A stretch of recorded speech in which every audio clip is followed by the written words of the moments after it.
Hello beautiful people, what is up? Welcome back to my channel. My name is Lexi, and in today's video I am going to be hoping and praying that nothing goes wrong, because I had finished this voiceover and it was beautiful, it was immaculate, and then Premiere crashed and I lost it and I was really sad. So we're gonna try again and hope that that doesn't happen this time. We're all going to think happy thoughts and we're going to manifest it into reality that finally I can finish this voiceover and save it and it'll be great. My bullet journal is what I'm doing in the video, however, as you probably know by the fact that you clicked on this video. Welcome! We are planning. Grab your pens, grab your drink, grab your cat. Maybe don't grab your cat, they might not like that very much, but if they do, then grab your cat and join me as we go on this journey.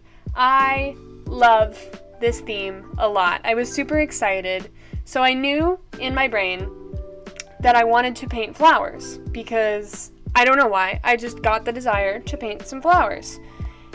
I did not, however, want to make my bullet journal theme flowers, because my general rule of thumb is that if it's one word, it's not a bullet journal theme that I'm interested in.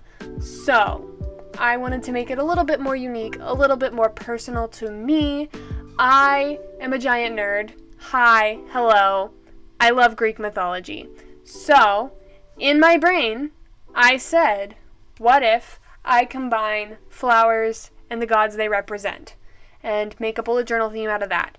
And then I did, and I got this gorgeous result. I am so happy with how it came out, except for the finances tracker, but we'll talk about that later when I get to it. My cover page is themed after Hades, obviously the skull. Hades is the god of the dead. That's self-explanatory, and the flowers that are all over are asphodel flowers, which the fields of asphodel are a region of Hades, or the underworld, and they're also the flowers that are sacred to him. They are 6-petaled, they have these cute little copper lines in them, they're really pretty. I think they're pretty. I hope I did them justice by drawing them. Usually they're in meadows, so they're not quite this interspersed, but for the purposes of artwork, I wanted to have some negative space.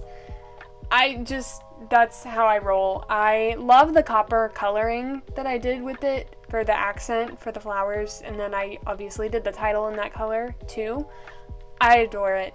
I adore this theme. I did a lot of new things that I don't normally do, actually, like use washi tape, which you're about to see me do here on my quote page, which just reads, "Many eyes go through the meadow, but few see the flowers inside," and my cat hated it.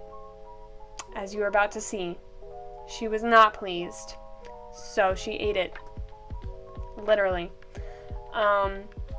Overall, no harm was done. I was able to fix it, and I left this in so you can see that it's not always sunshine and rainbows in the bullet journal world. Sometimes tragedies do happen. Luckily, she spared the actual artwork, thank God.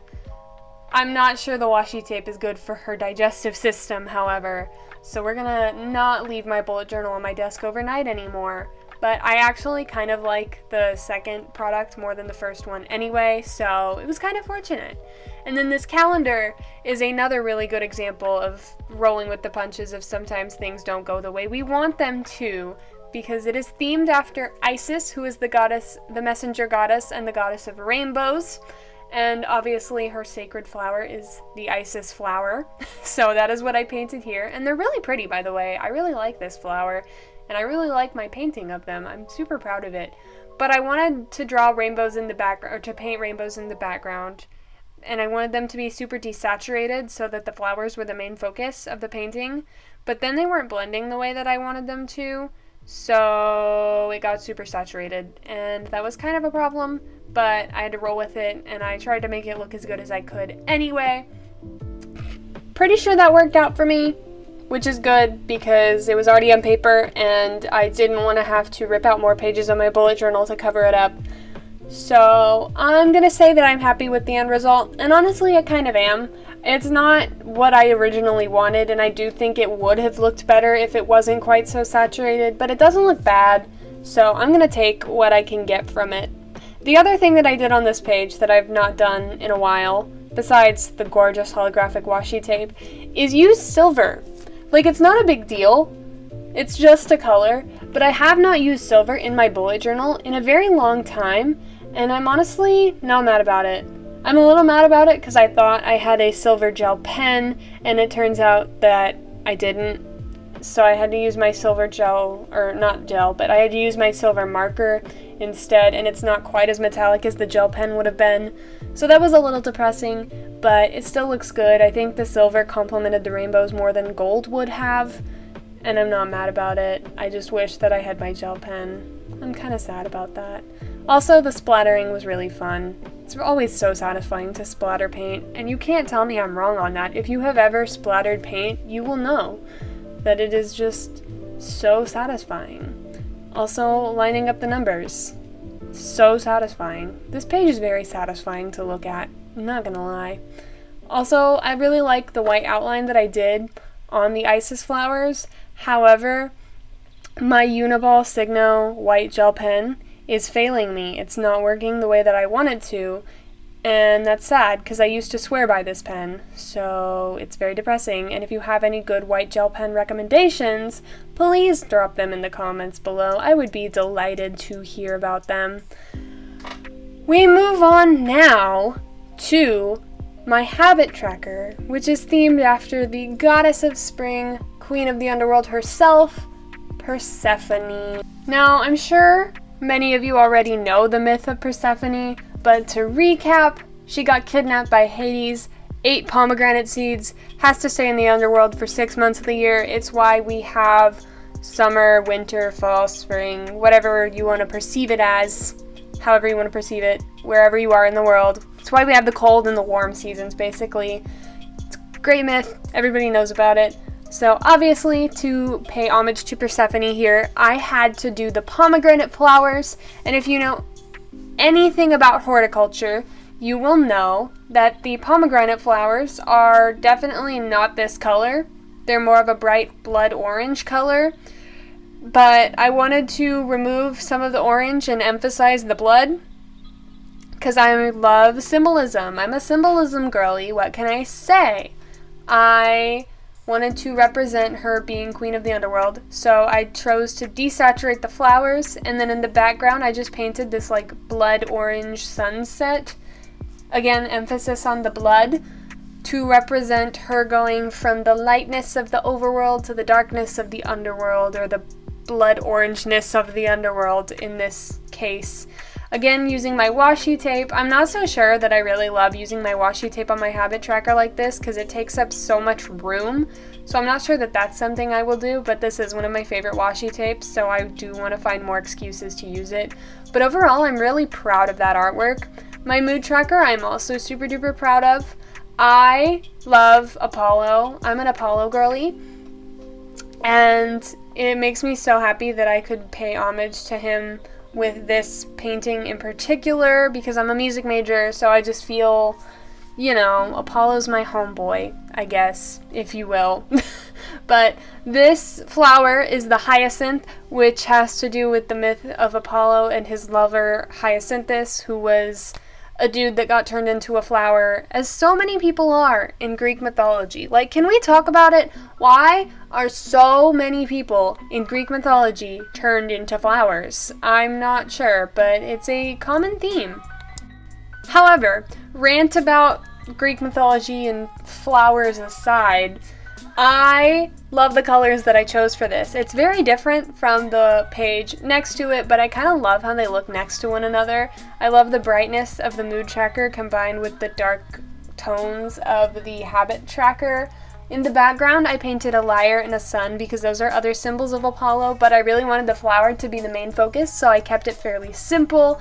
And then my accent color for this one was, of course, gold, because Apollo is the god of the sun, and the sun is gold. Not really, but close enough. It was appropriate. I love how it came out. I haven't decided yet what color I want to paint the little bulbs to represent my moods.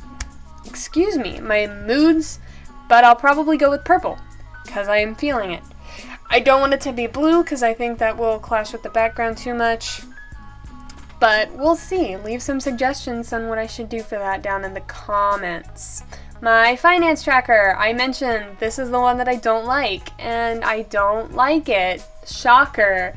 I like the flower that I drew. I'm really proud of that. I think it's super pretty. I drew a peony to represent Zeus, because I googled it, and apparently Zeus has to do with peonies.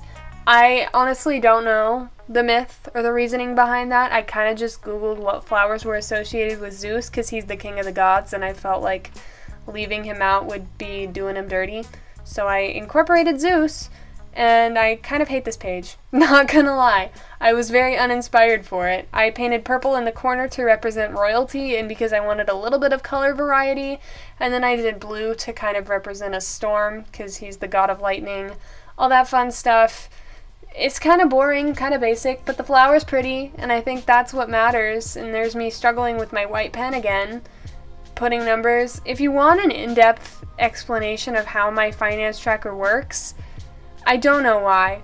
It's very boring, but my stats tracker is pretty. I'm very happy with my stats tracker. It is a red anemone. I believe I'm pronouncing that correctly. I hope I know how to pronounce anemone. I hope I'm reading it right. That's more what I'm worried about.